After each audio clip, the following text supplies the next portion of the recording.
नमस्कार, स्वागत है आपका बिहार समाचार में। बिहार की तमाम बड़ी खबरों की ओर बढ़ने से पहले एक नज़र सुर्खियों पर।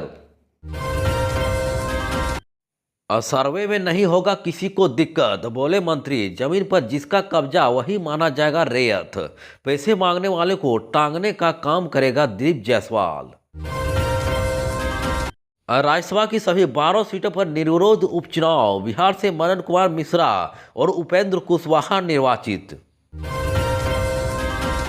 शिक्षकों और बच्चों की सुरक्षा को लेकर पटना डीएम ने लिया बड़ा फैसला। बाढ़ग्रस्त इलाके के 76 स्कूलों को बंद करने का आदेश।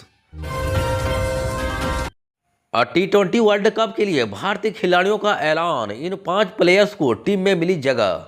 अब चले बढ़ते बिहार की मुख्य खबरों की ओर विस्तार से। इस वर्ष की बड़ी खबर, बिहार में ज्यादातर आपराधिक वारदात भूमि विवाद को लेकर होता है। वहीं इस बड़ी समस्या को दूर करने का बीड़ा नीतीश कुमार ने उठाया है। दरअसल 20 अगस्त से बिहार में जमीन के सर्वे का काम शुरू किया गया।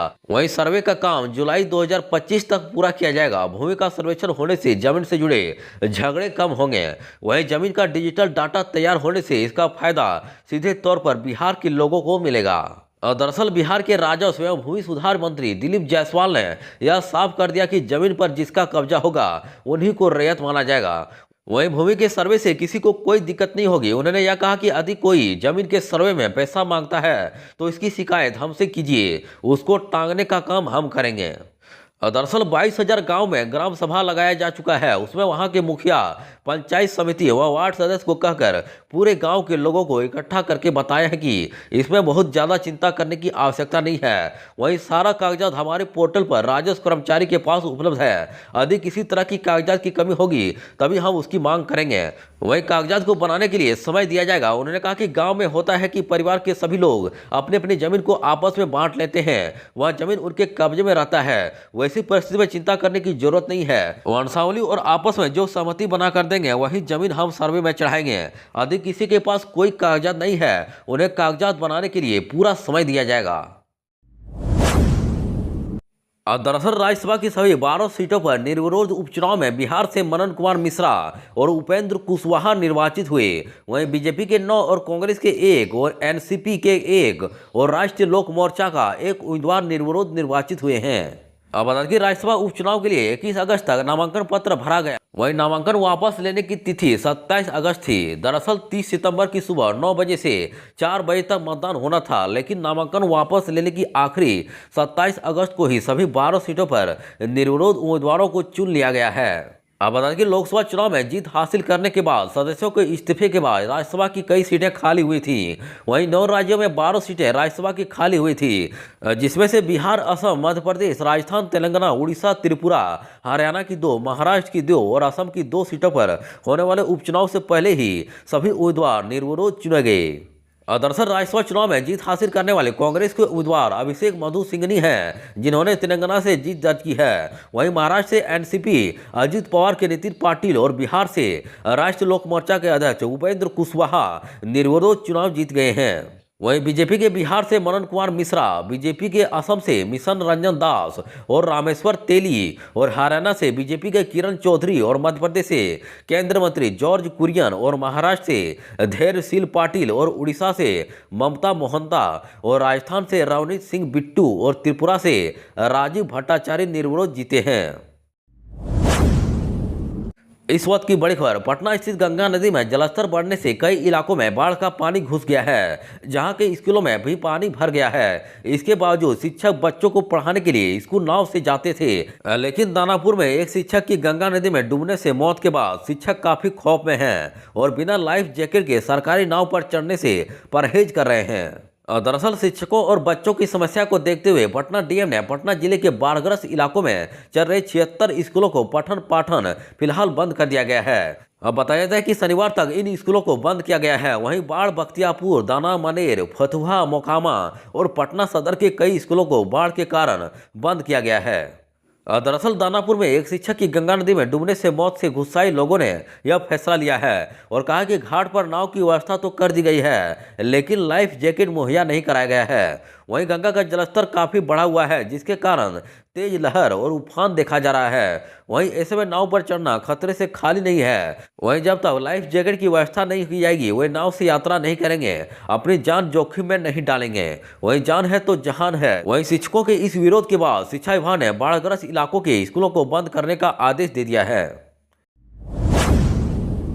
इस वक्त की बड़ी खबर, टी20 क्रिकेट वर्ल्ड कप 2024 के लिए भारतीय महिला क्रिकेट टीम का ऐलान कर दिया गया है। वहीं टीम इंडिया की कमान हरमनप्रीत कौर को सौंपी गई है, जबकि स्मृति मंधाना को टीम का वाइस कैप्टन बनाया गया है। दरअसल आगामी 3 अक्टूबर से यूएई में शुरू होने वाले आईसीसी महिला टी20 वर्ल्ड कप 2024 के लिए 15 सदस्यीय भारतीय टीम की घोषणा कर दी गई है। वहीं पहले सीजन में सेमीफाइनल तक पहुंचने वाली महिला टीम को ऑस्ट्रेलिया, न्यूजीलैंड, पाकिस्तान और श्रीलंका के साथ प्रतियोगिता में ग्रुप ए में रखा गया है। वहीं ऑलराउंडर हरमनप्रीत टीम की कैप्टन बनाई गई हैं, जबकि स्मृति मंधाना उप कप्तान होगी।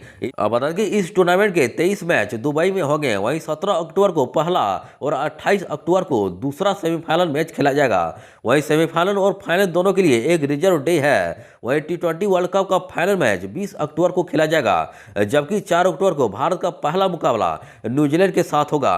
इसके बाद 6 अक्टूबर को भारत और पाकिस्तान की टीम के बीच मुकाबला होगा। पूर्व सीएम चंपई सोरेन को मिली Z+ सुरक्षा। दिल्ली में 7 से मुलाकात के बाद बढ़ाई गई सिक्योरिटी। दरअसल झारखंड के पूर्व सीएम चंपई सोरेन ने सोमवार की देर रात बीजेपी के वरिष्ठ नेता और केंद्रीय गृह मंत्री अमित शाह से मुलाकात की थी। वहीं इस सियासी मुलाकात के बाद यह तय हो गया था कि चंपई सोरेन किसी भी वक्त बीजेपी में शामिल हो सकते हैं। वहीं अमित शाह से मुलाकात के बाद चंपई सोरेन की सुरक्षा बढ़ा दी गई है। वहीं अब चंपई सोरेन Z+ कैटेगरी की सुरक्षा के घेरे में रहेंगे। दरअसल हेमंत सोरेन के जेल जाने के बाद चंपई सोरेन को झारखंड का मुख्यमंत्री बनाया गया था। वहीं सीएम बनने के बाद चंपई अब कुर्सी पर बैठे ही थे कि उन्हें मुख्यमंत्री पद से बेदखल कर दिया गया।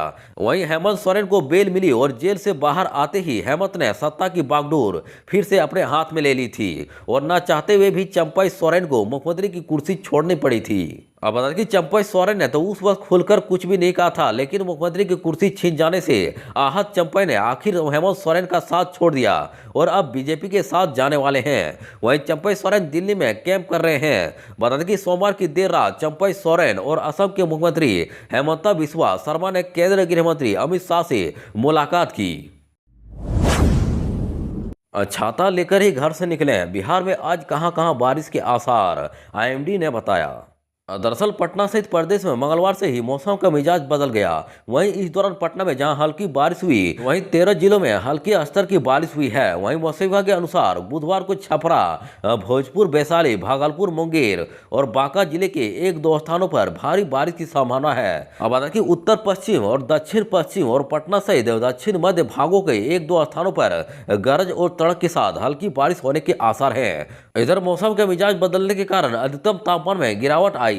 और बता दें कि जमुई, मुजफ्फरपुर, बक्सर में हुई झमाझम बारिश। मौसम विभाग के अनुसार मंगलवार को मानसून सक्रिय रहने के कारण प्रदेश के 14 जिलों में हल्के से मध्यम स्तर की बारिश हुई। वहीं इस दौरान जमुई, मुजफ्फरपुर और बक्सर में झमाझम बारिश हुई। इसके अलावा अन्य जगहों पर हल्की बारिश हुई। दरअसल मौसम विभाग के अनुसार मुजफ्फरपुर में 11.4 और जमुई में 26, बक्सर में 14 और औरंगाबाद में 3 और कटिहार और रोहतास में 2.5 और अरवल में 9 और बांका और शेखपुरा में 1 मिलीमीटर बारिश हुई।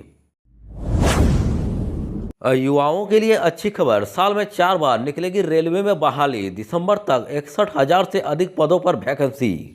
दरअसल रेलवे में नौकरी पाने की चाहत रखने वाले युवाओं के लिए यह काफी अच्छी खबर है। अब देश भर में 4 दफे रेलवे में बहाली होगी। इसके जरिए बड़े पैमाने पर देश भर के युवाओं को नौकरी प्रदान की जाएगी। रेलवे ने यह निर्णय लिया कि खाली पदों पर साल में 4 बार भर्ती करेगा, यानी कि हर तिमाही भर्ती प्रक्रिया शुरू करेगा। वहीं इस योजना के तहत वर्ष 2024 के अंत तक 61,529 रिक्त पदों पर भर्ती करने की प्रक्रिया पूरी कर ली जाएगी। दरअसल रेलवे ने निर्णय लिया कि नए साल में जनवरी-दिसंबर के दौरान खाली हुए पदों पर नियुक्ति के लिए पुनः उक्त प्रक्रिया शुरू कर दी जाएगी। वहीं इस नए नियम से हर साल रेलवे में खाली होने वाले पदों को समय पर भरा जाएगा और युवाओं को उम्र खत्म होने से पहले नौकरी मिल सकेगी। वहीं रेलवे बोर्ड के दस्तावेज के अनुसार जनवरी-मार्च में 2024 में सहायक लोको पायलट के 18,799 रिक्त पदों पर भर्ती प्रक्रिया चल रही है।